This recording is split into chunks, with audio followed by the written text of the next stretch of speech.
name is Dr. Boyce Watkins, and welcome to drboycetv.com, the home for intelligent Black people. And some of you may be watching from the Black Financial Channel. Today, I decided to actually simulcast and go live in both places because I want to talk about Bitcoin. Bitcoin's been going crazy. Bitcoin's been making money hand over fist. Bitcoin is kind of the king of the hill as far as digital currencies go in terms of total market value, in terms of public acceptance and things like that. Bitcoin's been really skyrocketing, and some of you asked me to talk about it, and I promised you I'd address it, so I'm going to address it here. Now, before I begin, do me a favor, wherever you're watching, please hit the thumbs up button, hit the share button, hit the subscribe button. Also, make sure you subscribe to the Black Financial Channel. That's theblackfinancialchannel.com, where we give daily financial news and commentary from a Black perspective. It's a Black-owned platform, and I hope that you'll be a part of it and support it. So let's talk about Bitcoin. So Bitcoin's risen above 28,000 this week. That's a very big deal. A lot of people have not noticed this, but I'm telling you in hopes that you'll listen and pay attention and just notice that there is a ton of money being made right now in Bitcoin and in cryptocurrency overall. Right now, Bitcoin is doing extremely well. Litecoin, Ethereum, a lot of cryptocurrencies are doing well. Now, XRP is in some trouble because they're under this investigation with the with the Securities and Exchange Commission over whether or not XRP is actually a cryptocurrency or a currency or a security, right? So that's going to be resolved over time. Nobody knows where that's going to go. But anyway, here are a few things going on with Bitcoin. And I'll break down kind of what's happening right now. So with Bitcoin rising over 28,000, the factors that are driving the rise in Bitcoin, in my view, I'm not a cryptocurrency expert. This is not investment advice. Someone's asking, why haven't you talked about cryptocurrency before? I've talked about it a lot. I've probably done not 1,000. I bet you I've done at least 200 videos on cryptocurrency. So no, you got to go back and check the archives. I've been a long-time investor in crypto, relatively speaking, relative to a new investor. I think I started investing in crypto about 2017 when it took off and did really well. And then I just held what I bought back then. And so now it's doing better. A few things are driving the growth in Bitcoin. And I believe these factors have some staying power. But then again, nobody knows. Nobody can predict what the future holds. So a lot of experts are wrong on a regular basis. So don't think that because I said it, it's going to automatically happen, right? I want to make sure that's clear. But a few factors that tell me that Bitcoin is here to stay, that crypto is here to stay. One has to do with the rise in demand. I think that overall demand for Bitcoin across the board from both experts and from regular what they call retail investors is going to be a big deal. I think that's going to continue to drive a lot of demand in the currency and a lot of the valuation growth. So the more people want it, the more available it is, then the more you're going to likely see the price go up because it's a popular thing. And then if it gets used, in transactions on a regular basis, which is what PayPal has allowed for, that's going to be huge as well, because having crypto or having Bitcoin sort of involved in your day-to-day life only increases the demand for it. And so when there's a demand for a currency or for an asset, the price tends to go up. Okay, so that's one factor. The second factor that I've noticed is there's an increased appetite for risk when it comes to investing. What does that mean? That means basically people are rolling the dice. Like, you got a whole lot of people out here that really want to invest really bad. They'll invest in anything. They see the financial markets as a big casino.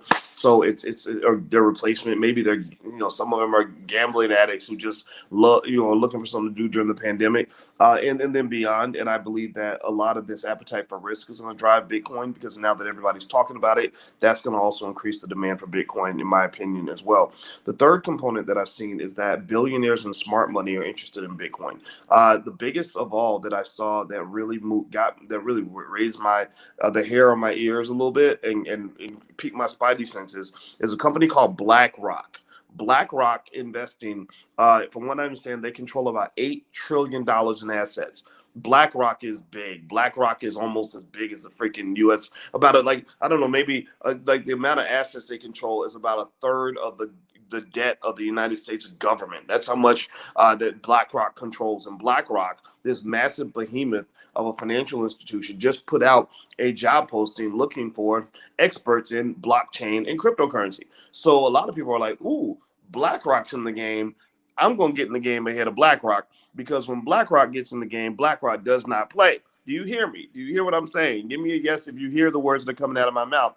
So when you see BlackRock and the smart money and the billionaires and the trillionaire companies come going after Bitcoin and jumping in there in an aggressive way, um, it's gonna be a big deal. You can't ignore that. And I think that this speaks to the fact that there are many near-term estimates that say Bitcoin could get as high as 36,000 before there's a correction. Now, here's my warning. Here's my warning about Bitcoin that I really need you to heed. Are you listening? Give me a yes in the chat if you're listening, and hit the thumbs up button. By the way, y'all know that this content is something that you don't really get anywhere else. Like, it's black owned, and we're very smart. I have a PhD in finance, so hopefully hopefully we can appreciate what's being added here, and you'll at least take the time to hit the thumbs up button, the subscribe button, and the notification bell. So do that for me real quick if you could. So here's the warning. Are you listening? Okay. Here's the warning about Bitcoin. The warning about Bitcoin is very simple. The rain is coming. The correction is coming. The correction is coming. The correction is coming. The correction is coming. The correction is coming. The correction is coming. Now, did I say that the correction is coming? Did you guys hear me when I said that the correction is coming? That that maybe that correction is going to probably look like a crash. Did you hear me? Did you give me a yes in the chat if you heard this? I need you all to confirm to me that you're hearing this, because when I said it in 2017, wasn't nobody listening. When people get drunk, when people get a little bit tipsy, they've been drinking too much, they don't listen. And then later on, they're like, well, why didn't you tell me? Why didn't you warn me? Well, I did warn you. You weren't listening. So I'm warning you now. Bitcoin's going to crash. Bitcoin's going to have a correction. Bitcoin's going to deflate in price. That's what happens when there's a run up. These are called reversals. They happen in all different asset classes. Now, amongst us, my specialty when I get my doctorate was asset pricing, how assets like crypto and stocks and all that get priced, how real estate gets priced. Um, but the thing is, with Bitcoin, we don't know. Bitcoin's like an alien species. It's like if you ask a doctor, we just found this alien. How does its heart work? The doctor's like, I don't know. How does an alien respond to cold temperatures? I don't know. We got to study the body. So a lot of the economic experts have not studied the body of crypto. You need a body of work. You need decades of data to be able to analyze the patterns and the way this asset kind of moves. So with stock market investing, the way we came to understand stocks is we have 120 years of data. We can go and look at and analyze it, run statistical analyses, run all kinds of tests. So we can tell you how the body works. Like, oh, okay, right after a crash, this is what tends to happen. On a Tuesday, this happens. At Christmas time, this tends to happen. Oh, this tends to occur around, right after New Year's. Right? We can do these things with stocks because we have data. With crypto, you don't have a lot of data. You don't have a lot of what they call fundamental valuations to allow you to determine exactly what crypto is worth. So BlackRock, when they were looking for their Bitcoin crypto expert, crypto blockchain expert, let me be more specific. They were also looking for someone that understands the blockchain.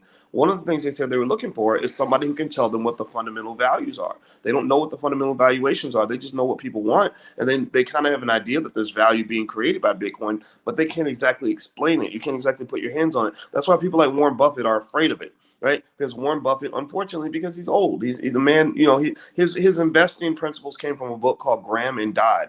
Graham and Dodd is a book that literally is almost 100 years old. Like Graham and Dodd, I think Graham and Dodd was written like in the 1920s or the 1930s, or maybe it's 1933 if I'm not mistaken, something like that. So Graham and Dodd is an old book, and that forms the foundation of how he sees investments. So a guy like him is not gonna even mess with Bitcoin and crypto, but that does not mean that crypto is bad and crypto is wrong. Okay. So anyway, let me keep going. And by the way, do me a favor. If in case you guys don't know, the Black Wealth Bootcamp starts on January 7th. So if you have an interest in understanding ways to obtain financial security that'll help you get off the corporate plantation, create side hustles, not just create side hustles, but really know what financial security looks like and know all the different ways to obtain it, things like that. We start the masterclass. It's a 6-week program. We start on January 7th.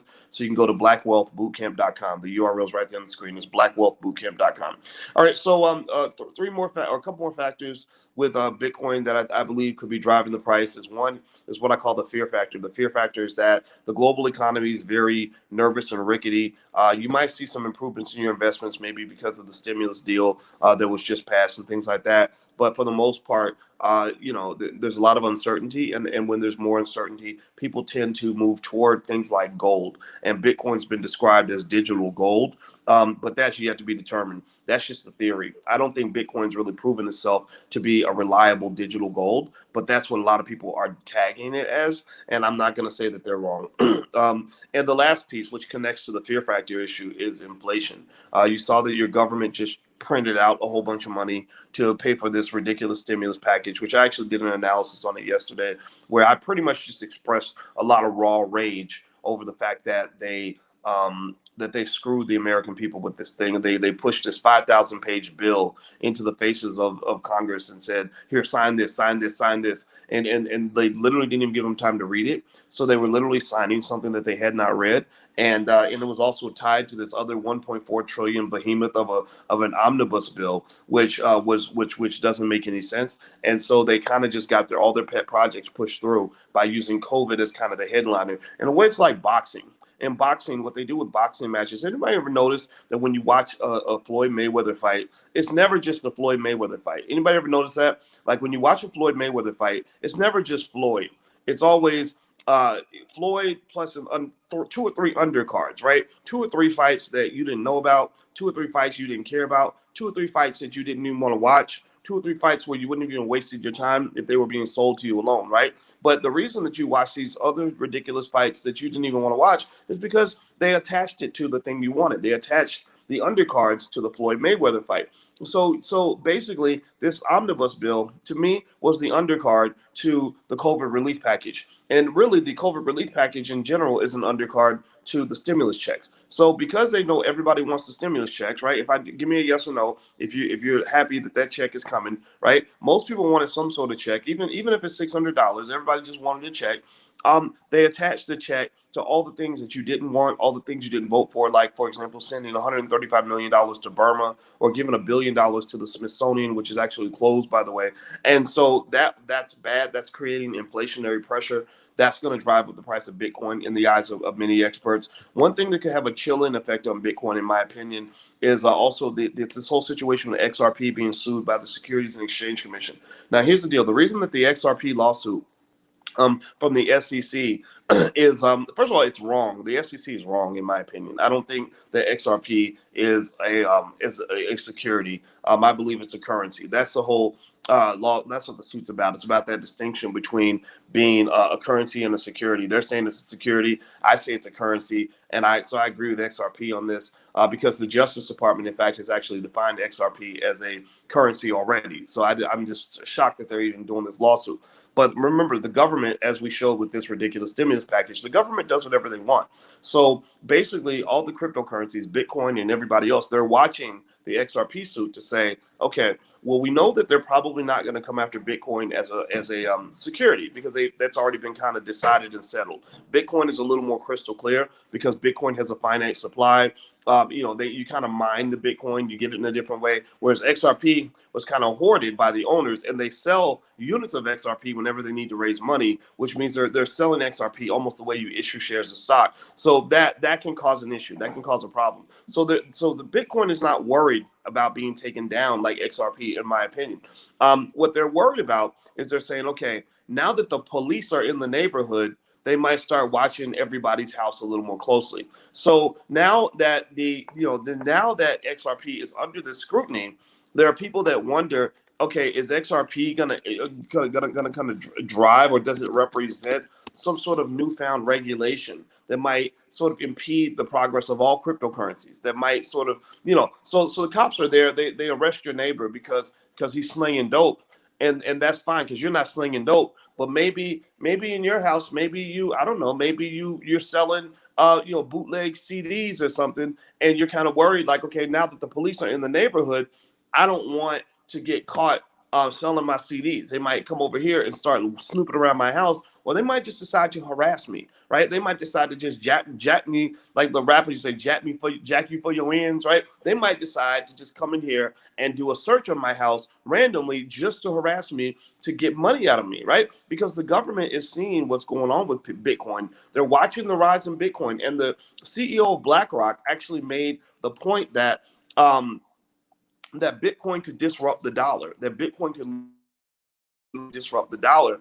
And the government's going to pay attention to this, right? And so I could see the government really engaging in more regulation of the crypto space, which could have two competing effects. One effect is that it makes crypto safer because now you got more police in the neighborhood. So technically you're supposed to be safer, right? You got more financial police that are watching what's going on so that the bad actors don't come in and take money from people. That tends to increase market valuations. But then you have the negative effect that it can actually end up undermining some parts of the market that are maintaining valuations. It can make people a little bit nervous about investing there because, again, when the police come into the neighborhood, if the cops are good, then your neighborhood's safer. But if the cops are bad, then the neighborhood is going to lose due to police corruption. So our government has proven that it both has the ability to provide safety and security, and it has the ability to add increased corruption, as this horrible stimulus package shows us. So which effect is going to win, nobody knows. But I think overall, these estimates that Bitcoin could shoot through the moon,